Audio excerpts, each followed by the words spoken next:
The woman was about to wake her son up. The boy immediately explained to his mother. Yes, they have a taste for human flesh, but he's not like that. He wears a scarf. Finally, the mother stayed the crocodile, but soon the father also encountered the crocodile. Talking about! Everybody get out of here! Follow me! Let's go!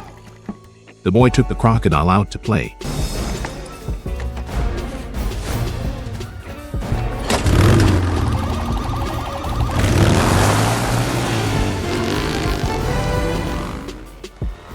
How much further?